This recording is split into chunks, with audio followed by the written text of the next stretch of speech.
그날은 평범한 하루였습니다. 적어도 저는 그렇게 믿었습니다. 아침부터 찬바람이 유난히 매섭게 불었고 유리창 너머로 보이는 하늘은 잿빛으로 가득 차 있었습니다.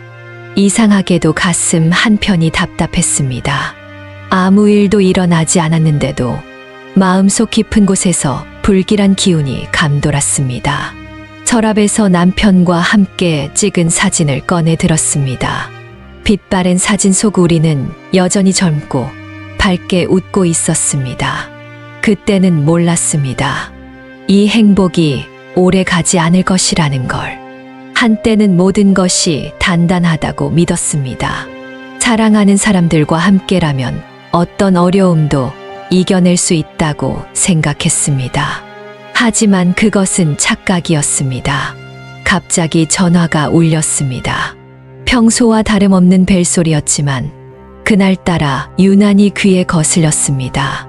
화면에 떠오른 발신자의 이름을 보자 가슴이 철렁 내려앉았습니다. 큰 아들이었습니다. 무슨 일이지? 순간 머릿속이 복잡해졌습니다. 평소에 자주 연락을 주고받는 사이도 아니었고 그가 먼저 전화를 걸어오는 일은 더욱 드물었기 때문입니다. 전화를 받자마자 들려온 목소리는 차가웠습니다. 엄마, 중요한 얘기가 있어요. 지금 바로 볼 수 있을까요? 단 한마디였습니다. 그러나 그 말이 가진 무게는 엄청났습니다. 손끝이 떨리기 시작했습니다. 말할 수 없는 불안감이 온몸을 타고 번졌습니다. 하지만 그 순간만큼은 애써 담담한 척해야 했습니다. 밖으로 나왔을 때는 이미 해가 기울고 있었습니다.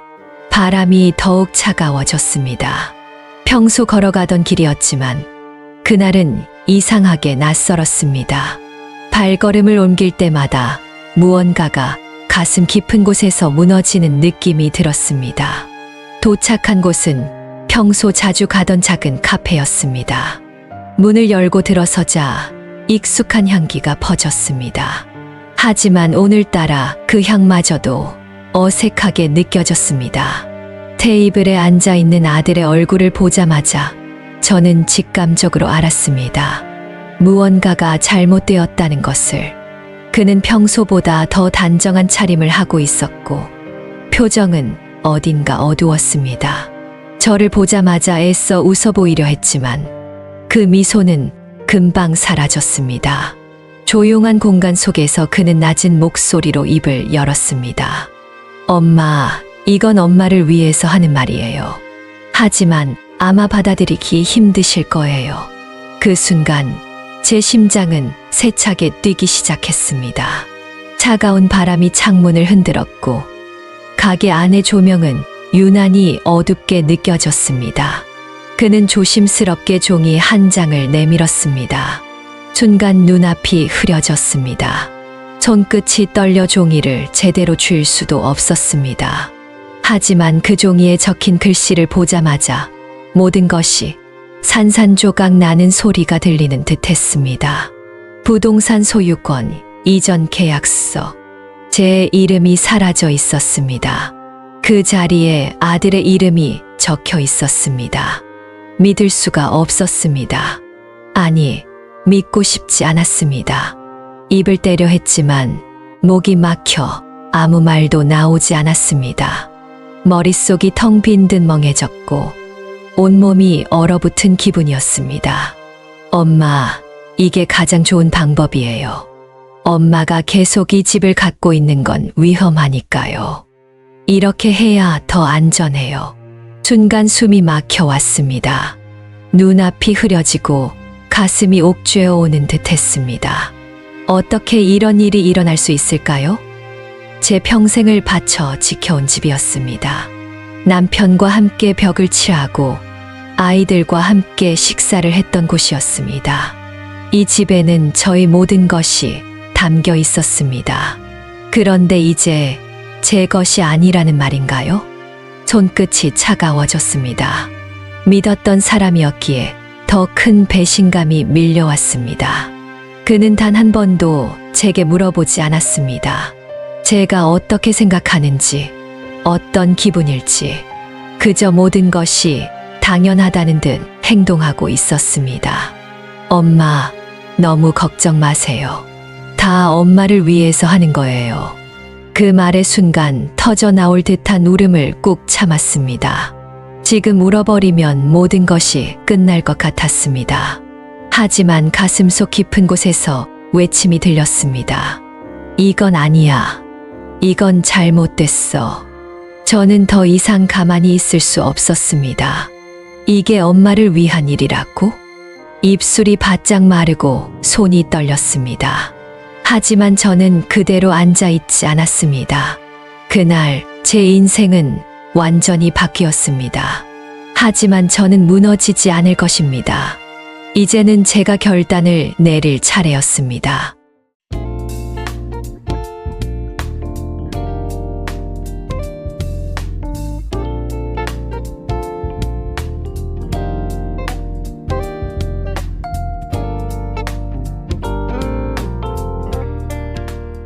나는 평생을 가족을 위해 살아왔습니다. 그것이 내 삶의 전부였고 나의 기쁨이자 의무라고 생각했습니다. 어린 시절부터 어려운 환경 속에서도 씩씩하게 살아왔고 사랑하는 남편을 만나 함께 인생을 꾸려왔습니다. 남편과 나는 오랜 시간 함께하며 모든 것을 공유했습니다. 작고 소박한 집에서 시작해 조금씩 돈을 모았고 자식들에게만큼은 부족함 없는 삶을 주고 싶어 열심히 살았습니다. 남편과 함께 운영했던 작은 가게는 우리 가족의 생계이자 자부심이었습니다. 나는 새벽부터 나가 반찬을 만들고 남편은 시장에서 재료를 사왔습니다. 그렇게 번 돈으로 두 아들을 키웠고 그들이 잘 자라 대학에 가고 좋은 직장을 얻고 결혼하는 걸 보는 게 내 유일한 꿈이었습니다. 그 꿈을 이루기 위해서라면 나는 무엇이든 할 준비가 되어 있었습니다. 큰아들은 어릴 때부터 똑똑하고 듬직했습니다. 공부도 곧잘 했고 부모가 고생하는 걸 보고 자랐기 때문인지 효심이 깊었습니다. 그는 언제나 우리를 걱정하는 듯 했으며 부모님께서 더 편히 사셔야 한다는 말을 자주 했습니다. 반면 작은 아들은 자유로운 성격이었습니다. 큰아들처럼 책임감이 강하진 않았지만 순수한 면이 많았습니다. 그는 종종 엄마, 돈보다 행복이 중요해요라고 말하곤 했습니다. 나는 두 아들을 모두 사랑했지만 마음 한편에는 큰아들이야말로 가족을 위해 희생할 줄 아는 아이라는 믿음이 있었습니다. 그러나 남편이 갑작스럽게 쓰러지고 나서 모든 것이 달라졌습니다. 병원비는 하늘을 찔렀고 생활비까지 감당하기 어려운 상황이 되었습니다. 나는 가진 돈을 모조리 쏟아부으며 남편을 살리려 했습니다. 하지만 결국 남편은 우리 곁을 떠났습니다. 그 순간 나는 모든 걸 잃은 것 같았습니다. 하지만 그때까지만 해도 나는 믿었습니다. 자식들이 있으니 함께 힘을 합쳐 이겨낼 수 있을 거라고 말입니다. 남편의 장례식을 치른 후 큰아들이 내게 조용히 다가왔습니다. 그는 지친 얼굴로 내 손을 잡으며 말했습니다. 엄마, 이제 엄마도 편히 사셔야죠. 그동안 너무 고생하셨어요. 그러니까 이제 집은 제 이름으로 돌려놓고 제가 관리하는 게 좋을 것 같아요. 그 말을 들었을 때 나는 고민했습니다. 내 이름으로 된 집이지만 자식들이 안전하게 살 수 있도록 한다면 문제될 게 없다고 생각했습니다. 그리고 나는 큰아들을 믿었습니다. 그는 책임감 있는 아들이었고 가족을 위해 희생할 줄 아는 아이였습니다. 나는 아무 의심 없이 도장을 찍었습니다. 하지만 그때는 몰랐습니다. 그 선택이 내 삶을 송두리째 뒤흔들 줄은. 시간이 지나면서 분위기가 조금씩 달라지기 시작했습니다. 처음에는 작은 변화였습니다. 아들은 전처럼 자주 전화를 하지 않았고 내게 생활비를 보내주겠다는 약속도 흐지부지 되었습니다. 한 번은 내게 이렇게 말했습니다. 엄마, 요즘 회사 일이 너무 바빠서요. 생활비를 조금 늦게 드려도 괜찮죠? 나는 아무 말도 하지 않았습니다. 몇십 년 동안 자식을 키우며 한 번도 생활비를 늦춰본 적 없는 내 입장에서 그 말이 낯설게 들렸습니다. 그래도 나는 그저 바쁘기 때문이라고 스스로를 위로했습니다. 그런데 어느 날 작은 아들에게서 연락이 왔습니다. 엄마, 형한테 들었어요. 집 이제 형 이름으로 바꿨다면서요? 그런데 엄마 어디서 지내고 있어요?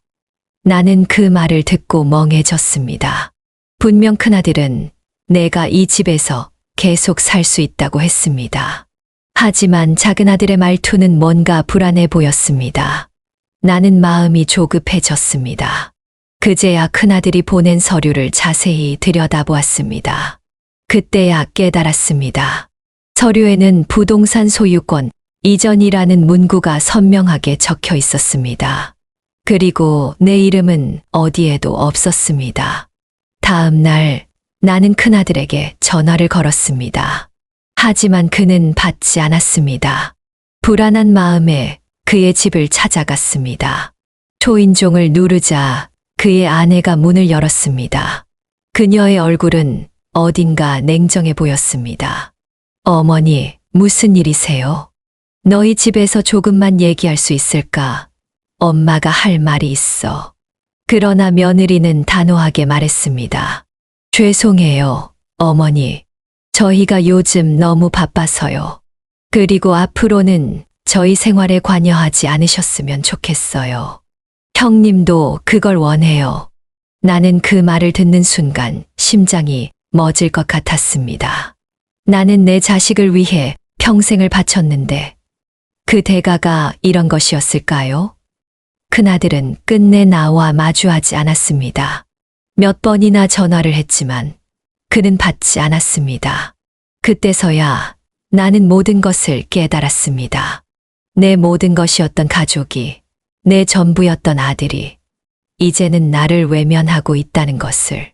집으로 돌아오는 길, 두 다리가 휘청거렸습니다. 내 모든 것을 빼앗긴 듯한 기분이었습니다. 이 집은 이제 더 이상 내 것이 아니었습니다. 남편과 함께 쌓아온 추억, 자식들을 키우며 만들어온 공간, 모든 것이 사라졌습니다. 그리고 나는 이제 혼자 남게 되었습니다. 나는 멍하니 앉아 창밖을 바라보았습니다. 해는 이미 져 있었고 어둠이 천천히 내려앉고 있었습니다. 내 인생도 그렇게 어둠 속으로 빠져들고 있었습니다. 하지만 아직 끝은 아닙니다. 이제 나는 나를 위한 삶을 찾아야 합니다. 그렇게 생각하며 나는 깊은 한숨을 내쉬었습니다. 나는 그날 이후로 불안한 마음을 감출 수 없었습니다. 아무리 스스로를 다독여도 시간이 지나도 불길한 예감은 점점 더 커졌습니다. 큰아들과의 연락이 점점 뜸해졌고 전화를 해도 받지 않는 날이 많아졌습니다. 언제나 다정했던 아이가 차가운 벽처럼 느껴졌습니다. 하지만 나는 믿고 싶었습니다. 설마 내 아들이 나를 외면할 리 없다고, 그저 바빠서 그런 것이라고 스스로를 위로했습니다. 어느 날 작은 아들에게서 전화가 왔습니다. 그의 목소리는 어딘가 초조해 보였습니다. 큰아들과 이야기해 보았냐고 물었습니다. 나는 조심스럽게 대답했습니다. 요즘 통 연락이 잘 되지 않는다고. 그러자 작은아들은 한숨을 쉬며 어렵게 말을 이어갔습니다. 형이 엄마의 집을 팔려고 한다는 소문을 들었다고 했습니다. 순간 머리가 하얘졌습니다. 믿을 수 없었습니다. 몇십 년을 살아온 집이었습니다. 남편과 함께 일궈온 가족과의 추억이 담긴 집이었습니다. 하지만 그것보다 더 충격적인 건 이 모든 걸 나는 전혀 모르고 있었다는 사실이었습니다. 나는 당장 큰아들을 만나야겠다고 생각했습니다. 하지만 그는 여전히 전화를 받지 않았습니다. 직접 그의 집을 찾아가 보기로 했습니다. 아들이 사는 아파트에 도착했을 때 초인종을 누르는 손이 떨렸습니다. 하지만 문은 열리지 않았습니다. 몇 번이고 벨을 눌렀지만 대답이 없었습니다. 나는 거기에서 한참을 서 있었습니다. 그리고 그 순간 깨달았습니다. 아들은 더 이상 나를 받아들이지 않겠다는 결정을 내린 것이었습니다. 나는 무거운 발걸음으로 돌아왔습니다. 집 안은 평소와 다름없었지만 모든 것이 낯설게 느껴졌습니다. 내가 평생을 살아온 공간이었지만 이제는 언제든 빼앗길 수 있는 곳이라는 생각이 들었습니다. 내 삶의 터전이 무너지고 있었습니다. 나는 도무지 잠을 잘 수 없었습니다. 혹시나 하는 마음에 부동산에 직접 전화를 걸어보았습니다. 하지만 돌아오는 대답은 더욱 충격적이었습니다. 집은 이미 매물로 나와 있었고 계약이 진행 중이라는 것이었습니다. 그 순간 숨이 막히는 것 같았습니다. 이건 단순한 오해가 아니었습니다. 나는 정말로 모든 걸 잃어가고 있었습니다. 다음 날 아침 나는 아들의 직장을 찾아갔습니다. 더 이상 미룰 수 없었습니다. 하지만 회사의 문을 두드렸을 때 그는 나를 보고도 반가워하지 않았습니다. 그저 당황한 얼굴로 나를 보았습니다. 그리고 단호하게 말했습니다. 엄마, 이건 엄마를 위한 결정이에요. 나는 그 말을 듣고 도저히 믿을 수 없었습니다. 어떻게 이게 나를 위한 일일까요? 나는 단순히 집을 잃는 것이 아니라 내 삶을 송두리째 빼앗기고 있었습니다. 나는 다시 한번 그에게 물었습니다. 정말 이게 옳은 일이냐고. 하지만 그는 한치의 망설임도 없었습니다. 이미 계약이 진행 중이며 돌이킬 수 없다고 했습니다. 순간 눈앞이 캄캄해졌습니다. 이 아이는 정말로 내가 알던 내 아들이 맞을까요? 나는 더 이상 아무 말도 할 수 없었습니다. 그저 고개를 끄덕이고 자리에서 일어났습니다. 나는 망연자실한 채 집으로 돌아왔습니다. 손발이 떨렸습니다. 가슴이 답답해지고 속이 메스꺼웠습니다. 이제 나는 어디로 가야 할까요? 내가 살던 집에서 쫓겨나면 나는 어디에서 살아야 할까요? 작은 월세방을 알아봐야 할까요? 아니면 어디라도 가야 할까요? 수십 년 동안 가족을 위해 희생하며 살았던 나는 이제 남은 것이 아무것도 없었습니다. 며칠 후 결국 집이 팔렸다는 소식을 들었습니다. 이제 나는 더 이상 이곳에 머물 수 없었습니다. 마지막으로 집 안을 둘러보았습니다. 벽에 걸려있던 사진을 내려다보며 손끝으로 조심스럽게 만져보았습니다. 그 속에는 여전히 웃고 있는 가족이 있었습니다. 하지만 현실은 전혀 달랐습니다. 나는 짐을 싸야 했습니다. 내 모든 기억이 담긴 공간을 떠나야 했습니다. 그날 밤 나는 집 안에서 마지막으로 잠을 청했습니다. 하지만 도무지 잠이 오지 않았습니다. 내 인생에서 가장 외로운 밤이었습니다. 그리고 그 순간 결심했습니다. 나는 이렇게 끝날 사람이 아닙니다. 내가 평생을 바친 삶이 이렇게 허무하게 끝날 수는 없습니다. 나는 무너질 수 없었습니다. 아직 내 인생은 끝나지 않았습니다.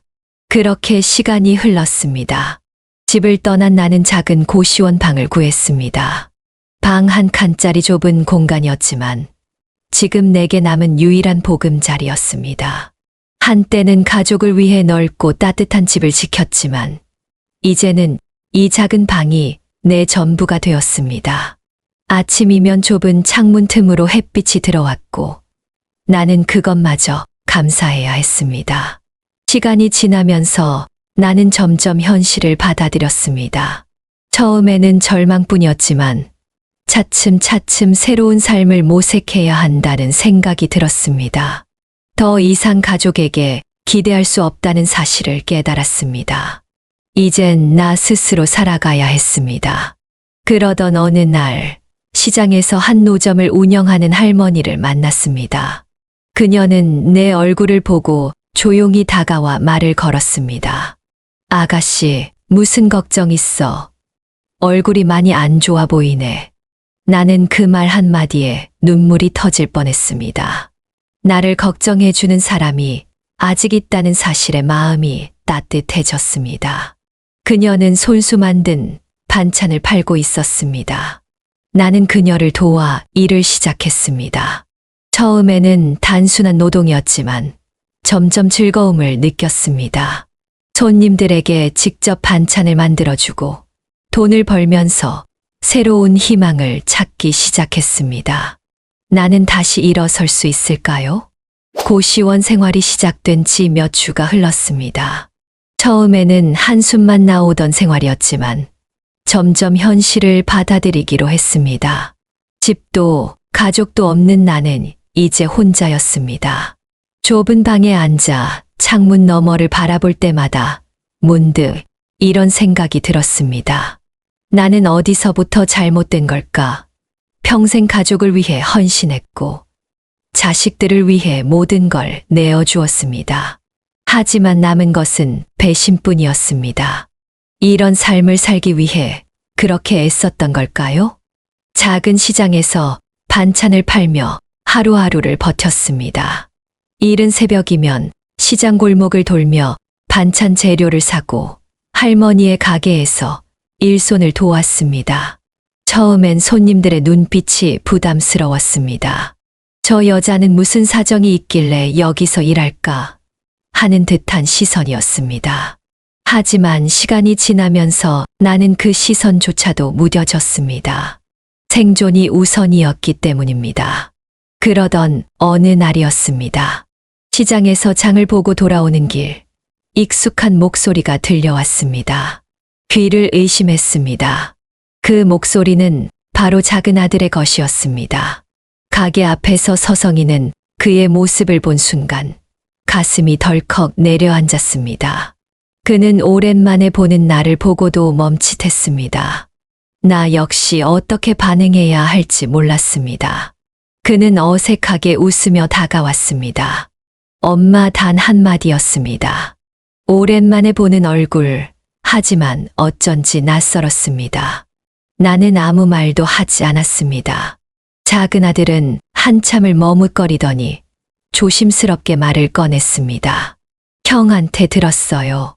엄마가 여기서 일하고 있다고. 그의 말에 속이 뒤집어졌습니다. 이제 와서 무슨 소용이 있을까요? 나는 그저 담담하게 대답했습니다. 그래, 잘 살고 있니? 그 말에 작은 아들은 머뭇거리며 고개를 끄덕였습니다. 하지만 그 눈빛 속에는 죄책감이 가득했습니다. 그는 더듬거리며 말을 이어갔습니다. 엄마, 형이 집을 팔고 큰 돈을 만졌대요. 그런데 엄마한테는 한 푼도 주지 않았다고 하더라고요. 그의 목소리가 점점 떨려왔습니다. 엄마, 나도 솔직히 형이 그렇게까지 할 줄 몰랐어요. 나는 그제야 고개를 들었습니다. 그 눈빛이 진심이라는 걸 알았습니다. 하지만 이미 늦었습니다. 모든 게 끝나버린 후였습니다. 나는 조용히 한숨을 내쉬며 말했습니다. 그래, 다 끝난 일이야. 난 더 이상 그 애들에게 기대하지 않아. 작은 아들은 고개를 떨구었습니다. 엄마, 나 정말 미안해요. 그 말을 듣는 순간, 나는 순간 화가 났습니다. 지금에서야 미안하다고 하면 무엇이 달라질까요? 내가 겪었던 모든 시간들은 나는 쓴웃음을 지었습니다. 하지만 말하지 않았습니다. 이제는 말해봤자 소용이 없다는 걸 알고 있었습니다. 그날 이후 작은 아들은 몇 번 더 찾아왔습니다. 하지만 나는 예전처럼 따뜻하게 그를 맞아줄 수 없었습니다. 이미 내 안에서 가족이라는 개념은 무너져 있었습니다. 그리고 어느 날 결국 큰아들에게서 연락이 왔습니다. 엄마, 나 좀 만나자. 그의 목소리는 예전과 달리 초조했습니다. 나는 망설이다가 그를 만나러 갔습니다. 어딘가 불안한 얼굴이었습니다. 그는 머뭇거리며 입을 열었습니다. 엄마, 나 사업이 망했어. 그래서 혹시 엄마가 도와줄 수 있을까? 순간 내 안에서 참았던 감정들이 터져 나올 뻔했습니다. 그토록 내 모든 걸 빼앗아가 놓고 이제 와서 도움을 청하다니 어이가 없었습니다. 나는 차분하게 말했습니다. 난 가진 게 없어. 너희가 다 가져갔잖아. 그의 얼굴이 굳어졌습니다. 그러더니 엄마, 그렇게 말하지 마. 나 정말 어려워. 라고 말했습니다. 나는 조용히 자리에서 일어났습니다. 이제 내 인생을 살아야겠어. 너도 내 삶을 살아. 그렇게 나는 등을 돌렸습니다. 그날 이후 내 삶은 달라졌습니다. 여전히 시장에서 일하며 하루하루를 살아가고 있지만 더 이상 과거에 연연하지 않기로 했습니다. 나는 이제 나를 위한 삶을 살기로 결심했습니다. 가족이 전부라고 믿었던 시절은 끝났습니다. 이제는 나를 위해 살아가야 할 때였습니다. 내 삶은 여기서 끝나지 않습니다. 아직 나는 살아있고 내일은 또 새로운 하루가 될 것입니다. 그러던 중 우연히 만난 시장 상인들과 친해지면서 새로운 기회가 찾아왔습니다. 그들은 나에게 가게 하나를 직접 운영해 보지 않겠냐고 제안했습니다. 처음에는 망설였지만 나는 더 이상 잃을 것이 없었습니다. 작은 반찬 가게를 시작하면서 내 인생도 다시 한번 새롭게 시작되었습니다. 하루하루 일하면서 나는 조금씩 자신감을 되찾았습니다. 나는 가게를 운영하며 하루하루를 버티고 있었습니다. 손님들과 인사를 나누고 반찬을 만들며 바쁜 시간을 보내다 보면 잠시나마 외로움을 잊을 수 있었습니다. 하지만 밤이 되면 모든 것이 조용해졌고 그때마다 마음 한편에서 밀려오는 쓸쓸함을 떨쳐낼 수 없었습니다. 내 삶은 더 이상 예전과 같지 않았고 앞으로도 그렇게 되지는 않을 것이었습니다. 그러나 나는 무너질 수 없었습니다. 이제는 내 두 발로 서야 했습니다. 작은 아들이 마지막으로 찾아온 뒤 나는 스스로를 더 단단히 다잡기로 했습니다. 과거의 상처에 얽매이면 내 앞길을 막을 뿐이라는 것을 알았습니다. 그래서 나는 다시 일을 시작했습니다. 손님들에게 더 정성을 담아 반찬을 만들었고 하나둘씩 단골이 늘어갔습니다. 사람들은 내 반찬을 찾으며 내게 따뜻한 말을 건넸습니다. 이모 반찬이 제일 맛있어요. 항상 건강하세요. 그런 말 한마디에 나는 힘을 얻었습니다. 가족에게서 받을 수 없었던 정을 낯선 사람들에게서 느끼고 있었습니다. 그러던 어느 날이었습니다. 평소와 다름없이 반찬을 만들고 있는데 가게 문이 조용히 열렸습니다. 나는 손님인가 싶어 밝은 미소로 맞이하려 했지만 문 앞에 서 있는 사람을 보자마자 순간적으로 손이 멈췄습니다. 큰 아들이었습니다. 초췌한 얼굴, 내려앉은 어깨, 전과는 전혀 다른 모습이었습니다. 그는 한참 동안 아무 말 없이 서 있었습니다. 나 또한 쉽게 입을 열 수 없었습니다. 한때 내 인생의 전부였던 아이, 하지만 이제는 너무도 멀어진 사람이었습니다. 그는 조심스럽게 안으로 들어왔습니다. 나를 바라보는 눈빛에는 후회와 미안함이 가득했습니다. 그는 낮은 목소리로 말했습니다. 엄마, 미안해요. 하지만 나는 그 말이 가볍게 들렸습니다. 그는 모든 것을 빼앗아갔고 나를 버렸습니다. 이제 와서 미안하다고 하면 무엇이 달라질까요? 나는 가만히 그를 바라봤습니다. 그는 한숨을 쉬며 힘겹게 말을 이어갔습니다. 사업이 망했어요. 투자한 돈도 다 날렸고 이제 가진 게 없어요. 그는 깊은 한숨을 내쉬며 덧붙였습니다. 엄마가 말했던 게 맞았어요. 내가 너무 어리석었어요. 그의 말을 들으면서도 내 감정은 요동치지 않았습니다. 예전 같았으면 눈물이 먼저 나왔겠지만 이제는 그렇지 않았습니다. 나는 차분하게 대답했습니다. 그래서 이제 나한테 돌아오겠다는 거니? 그는 고개를 떨궜습니다. 나는 그를 바라보며 천천히 말을 이어갔습니다. 이제 와서 후회해봤자 아무것도 달라지지 않아. 나는 그동안 혼자 버텨왔고 이제 내 인생을 살아가려고 해. 그는 눈물을 참으려는 듯 입술을 깨물었습니다. 하지만 나는 흔들리지 않았습니다. 그동안 나는 너무 많은 눈물을 흘렸고 이제는 그럴 여유가 없었습니다. 나는 조용히 가게 문을 바라보며 말했다.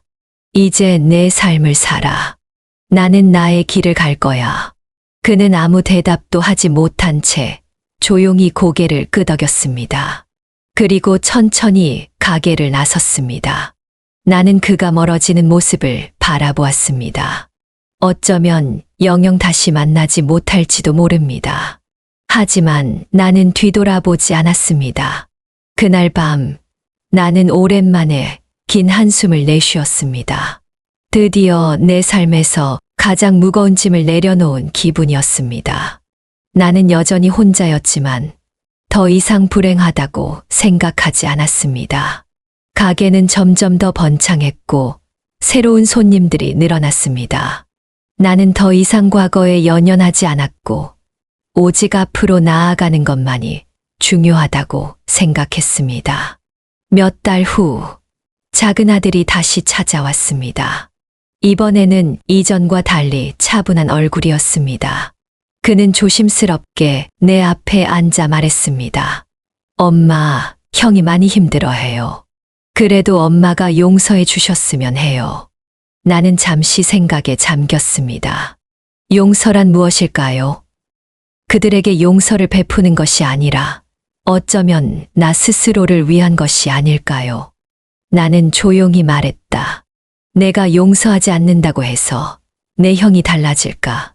아니야. 그는 스스로 깨달아야 해. 그리고 나는 이제 나를 위해 살아야 해.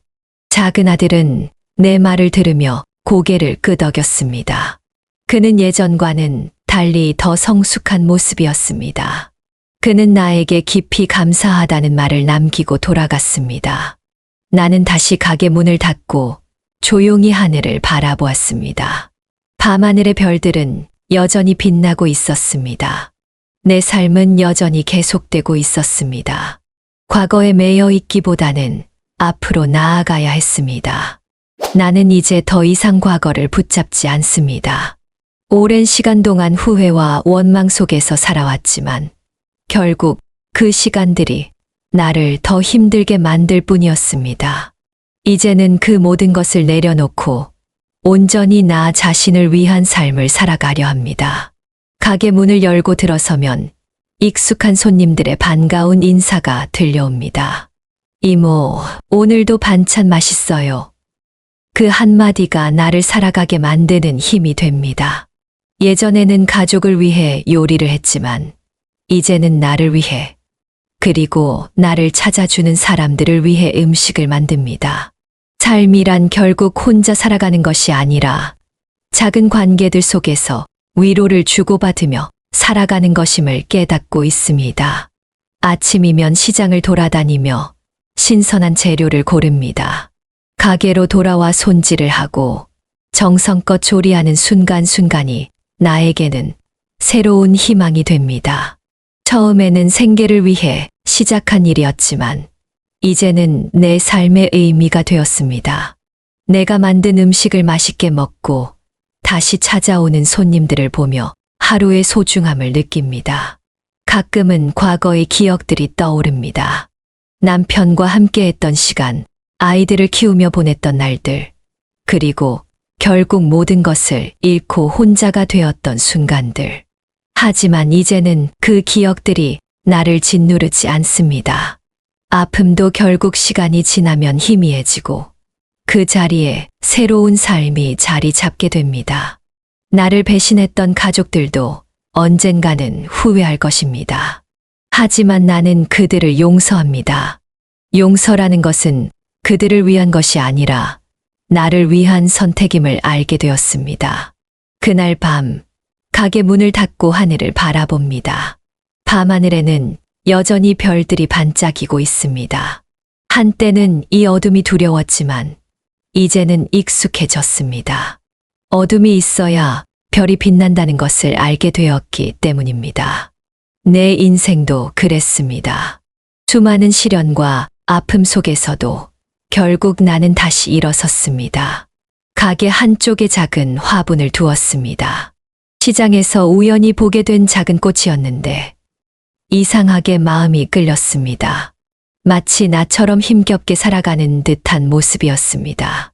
나는 매일 아침 그 화분에 물을 주며 스스로에게 다짐합니다. 오늘도 잘 살아보자. 언젠가 이 작은 꽃도 무성한 잎을 펼치고 아름다운 꽃을 피울 것입니다. 나도 그럴 것입니다. 손님들이 떠나고 가게가 조용해지면 나는 잠시 의자에 앉아 오늘 하루를 돌아봅니다. 오늘도 많은 손님들이 다녀갔고 나는 그들에게 작은 위로가 되는 음식을 만들었습니다. 이 작은 공간에서 나는 다시 살아가고 있습니다. 이제는 두렵지 않습니다. 나는 나만의 길을 가고 있으며 앞으로도 그렇게 살아갈 것입니다. 세월이 흘러 언젠가는 이 가게를 정리할 날이 오겠지만 나는 그때가 와도 후회하지 않을 것입니다. 내 인생은 아직 끝나지 않았고 나는 지금 이 순간을 살아가고 있기 때문입니다. 과거에 매달리지 않고 미래를 두려워하지 않으며 오늘을 최선을 다해 살아가고 있습니다. 이제는 알겠습니다. 행복이란 멀리 있는 것이 아닙니다. 누군가에게 기대서 얻는 것도 아닙니다. 나 자신이 만들어가는 것이며 매일매일의 작은 기쁨 속에서 찾아가는 것입니다. 나는 이제야 진짜 내 삶을 살고 있습니다. 그리고 그것만으로도 충분합니다. 오늘 영상이 어떠셨나요? 오늘의 이야기가 가슴에 남았다면 좋아요와 구독을 눌러주세요. 여러분의 응원이 다음 이야기로 이어지는 큰 힘이 됩니다. 살다 보면 누구나 예상치 못한 시련을 겪습니다. 때로는 가까운 사람이 가장 큰 상처를 주기도 하고 믿었던 사람에게서 배신을 당하기도 합니다. 하지만 중요한 것은 그 아픔을 어떻게 이겨내느냐입니다. 여러분도 혹시 비슷한 경험이 있으신가요? 어떻게 극복하셨나요? 여러분의 이야기를 댓글로 나눠주세요. 다른 분들에게도 큰 힘이 될 수 있습니다. 오늘의 이야기가 공감되셨다면 주변 분들과 공유해 주세요. 어쩌면 누군가에게 이 이야기가 위로가 될지도 모릅니다. 또한 여러분의 경험을 듣고 싶습니다. 어려운 시간을 보내고 계신 분들에게 작은 희망이 될 수 있도록 댓글로 여러분의 생각을 남겨주세요. 지금까지 함께 해주셔서 감사합니다. 여러분의 삶도 소중합니다. 다음 이야기에서 다시 만나겠습니다.